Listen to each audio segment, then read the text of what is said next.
So I'd like to invite Dr. Jamaal حشمت to the podium, and I will engage in translating for his presentation.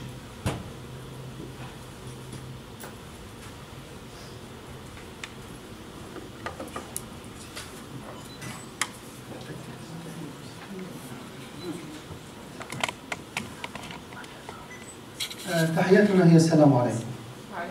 Greetings and assalamu alaikum, so that's easy.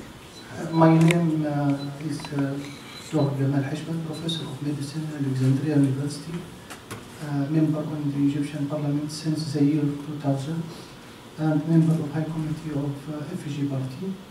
Thank you for sharing the thank you for attendance, and I prefer to speak in Arabic, please.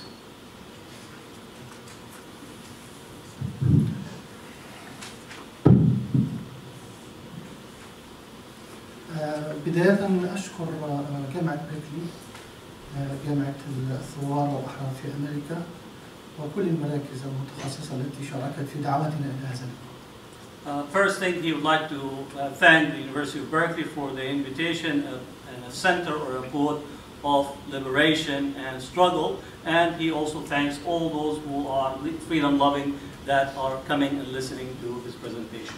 كلمتي ستتركز عن لماذا وكيف حدث الانقلاب العسكري وما دور العسكر في مصر. His presentation will focus on why and how the military coup took place and the consequences of the coup. في عام 52 قام انقلاب عسكري انضم إليه الشعب المصري أملا في حرية وتنمية حقيقية بعد أن عانى من مجتمع النصف في المئة. In 1952, there was a military revolution that took place that the Egyptian people rallied and supported after they've been for a long time sidelined and not being part of the political dynamics in the society. في نهج العسكر تم التخلص من كل من شارك في إنجاح الثورة. In the approach of the military, they removed anyone that participated or had a hand in the revolution. من أعطى الشرعية الشعبية للإخوان قامت لهم مذابح. من منحهم الشرعية الشعبية أقاموا له مذابح في 55 و 65. Who gave the military the legitimacy, the brotherhood who gave the legitimacy, they were subject to massacre and complete violent crackdown. من أعطاهم الشرعية القانونية المستشار عبد الرازق السنهوري تم ضربه بالأحذية في مجلس الدولة. Who gave them the legal legitimacy, Abdurrahman Sanuri, they ended up beating him with shoes in Egypt.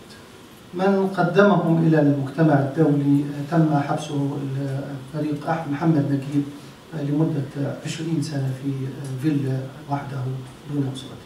The person who introduced him to the world community, Muhammad Najib, was imprisoned in a villa for 20 years after the 1952 revolution. وحكم العسكر من خلف ستار حتى جاء السادات. And the military ruled from behind the veil until Sadat came to power. تخلص أيضا من زملائه كما فعل عبد الناصر. And he got rid of his companions or colleagues like what Abdel Nasser did before him. وجاءت حرب أكتوبر وما تلاها حتى تمكن العسكر من السيطرة على مفاصل مصر. And then the 1973 War of October came upon it, and then the military was able to take control of all the pillars of power in Egypt. وتم إنشاء مؤسسة اقتصادية للعسكر بدأت ب 300 مليون دولار وصلت إلى أكثر من 17 مليار دولار حتى الآن في بعض الروايات. And then an economic institution was created for the military within Egypt that initially had $300 million budget, and now it reaches to about $17 billion budget. وهم مسيطرون على 40% من الاقتصاد المصري. And they control about 40% of the Egyptian economy. جاء مبارك وتم العمل على تجريف مصر من ثروتها وقيمها وإرادتها. And then Mubarak came and he emptied or erased from Egypt any of its revolutionary principles and values in its totality. استمر في الحكم 30 عاما، زاد الفقر وتضخم الفساد واستشرى الاستبداد. He ruled for 30 years that the poverty level, the desperation and the corruption was multiplied many folds. تكونت دولة بوليسية تأمر وتنهي في كل مناحي الحياة. A police state was established that ruled in affirmative and in negation in every part of the society. وذاق الشعب بهذا الثلاثي الفساد والاستبداد والظلم الذي كان نتيجته فقرا حتميا. And the people tasted the trilogy of poverty, oppression, and lack of freedom for a prolonged period of time. ضاعت كرامة الإنسان وافتقد الحريات والعالم كله يدعم مبارك. The human being lost his dignity and lost his freedom while the world community continued to support Mubarak. من أجل ما يسمى الاستقرار والأمن في المنطقة. From the point of view or for the purpose of having stability and access to the region. وكل حجم الإنفاق الذي أنفقته أمريكا لهذا الغرض كان يذهب لقمع الشعوب وتركيعها. And all that which the United States have spent went to suppression, domination and control of the populations. وجعل الشعوب تزداد غضبها من الولايات المتحدة التي تنفق أموال شعبها لدعم الدكتاتوريات وخنق الحريات وقتل الشعوب. And this resulted in the anger and dissatisfaction with the United States because the money or the resources that are given to these regimes went to suppress the population. ثار الشعب المصري على كل هذا في 25 يناير 2011. As a result of this, the Egyptian population revolted against these principles January 25th, 2011. ورفع شعار بالمعروف عيش حرية عدالة اجتماعية كرامة إنسانية. And they raised the banners of عيش meaning living, dignity, bread. عيش was bread as well as life. So life, dignity, freedom, and the last one? And كرامة إنسانية, dignity of a human being. ومرت الأحداث بعد أن سقط رأس النظام بينما لم يسقط النظام نفسه. And the events and circumstances accelerated and developed, so the head of the regime fell, but the structure did not fall. وبدأ التخطيط لعودة النظام. And the planning for returning back the structure or the system in earnest began to be planned for. بأحداث دامية. With bloody events and bloody actions. كان للجميع أخطاء في استيعابها وفهم حقيقتها. And many had faults or errors in understanding and comprehending its consequences. في النهاية كان الدور للعسكر وللأجهزة الأمنية واضحا. And at the end, it was clear the role of the military and the police in the events that transpired. بدعم أو بصمت العالم. With the support or the silence of the world. وهي من الأخطاء أيضا التي ارتكبت في هذا الوقت. And it is also from the mistakes and errors that were committed at this time. صار الوضع في مصر كالآتي. The situation in Egypt became like the following. قائد عسكري انقلب على رئيسه المنتخب. A military commander that overthrew his elected president. وسرق مصر بلا شرعية. And he stole Egypt without any legitimacy. وخدع الكثيرين بكلام كاذب. And he tricked or deceived people with a falsified media. لأي منكم أن يتابعوا حتى هذه اللحظة ما زال إعلاما كاذبا بجوه الحقيقة ويحرض على العنف. Anyone of you who could observe or watch the media can realize the distortions and the falsification to the truth or to the just representation that is prevalent in the media.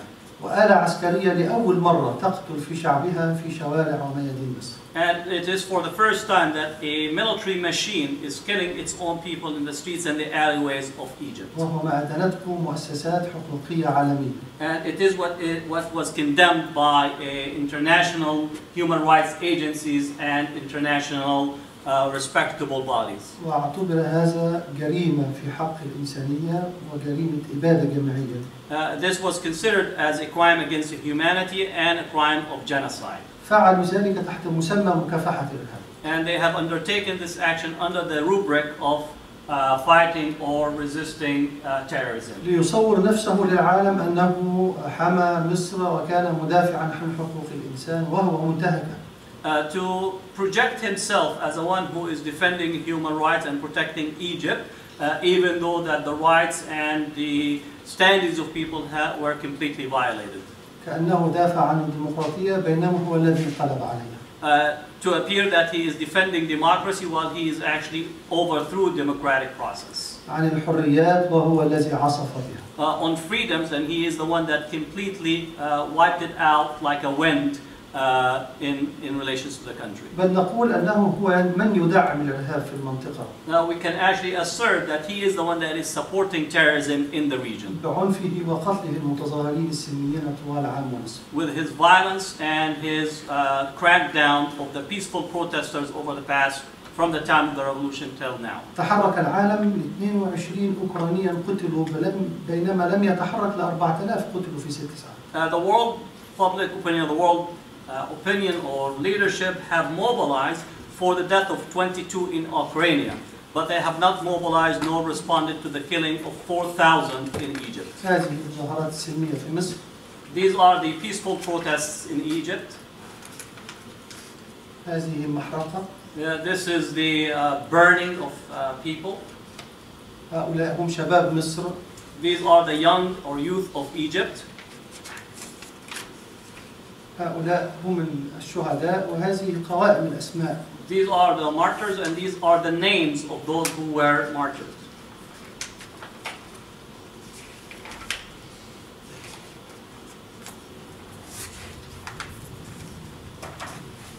What publication, please? Human Rights Watch. ما اسم هذه المنشور?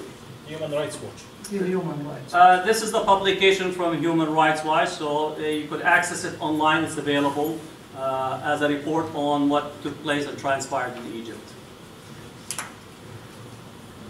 هذه أيضا قوات الأمن في دورها في التعامل مع المصريين في تظاهرات سلمية. These are the actions of the police or military forces in its treatment and interaction with peaceful protesters. هذا هو من يكافح الإرهاب. These are the ones that supposedly are challenging or confronting terrorism. هؤلاء هم شباب مصر. These are the youth and the young people or the young men الذي ادعى أنه يكافح الإرهاب. That he claims that he is countering terrorism. هذه إرهابية أسماء البلتاكي وهذه معاملة الفتيات في مصر. This is supposedly a terrorist woman, what's her name? Asma Taji, and these are supposedly individuals that are terrorists. استكمالا للوضع في مصر مأساتنا أننا أمام شعب ذاق طعم الحرية ولن يقبل بها بديلا. Our conditions or circumstances today in Egypt is that it's a people or a population that have tasted the taste of freedom but have not yet experienced the full articulation of freedom. كسر حاجز الخوف بحيث أنه لا يأبه لآلة القتل في الشوارع يوميا الآن. It has broken the psychological barrier of fear, that it no longer fears death in the streets in front or confronting the military or the violent machinery of the state. جعل خياره الاستراتيجي استمرار الثورة الشعبية السلمية. He made strategic decisions of a continuation of the peaceful revolution in the streets. لا مفر عن كونها ثورة. There is no escape from it being a revolution. ولا مفر عن كونها شعبية. And there is no escape from it being a popular revolution. يزداد عددها كل يوم بينما يتفكك محور الشر.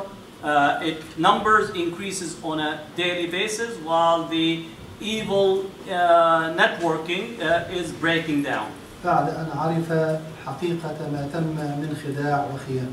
After it have understood and learned what was done in terms of deception and planning against it. وأنها ضرورة لأمال الشعب المصري في الحرية والديمقراطية وحقوق الإنسان. And it is a necessity for the Egyptian people for democracy, human rights and dignity for it to continue. لا مفر عن كونها سلمية أيضا. There is no escape from it being a peaceful one. لأنها ثورة شعب ضد نظام قمعي.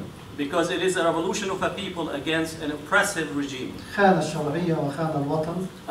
He had committed treachery against the country and against the legitimacy. وضحك على العالم وقال أنه يكافح الإرهاب في مصر. And he laughed snarkily on the world, saying that he is fighting or countering terrorism. إذا هي ثورة شعب لا ميليشيات مسلحة كما يدعي أو كما يدفع إليها السيسي. It is a peaceful revolution, not a militarized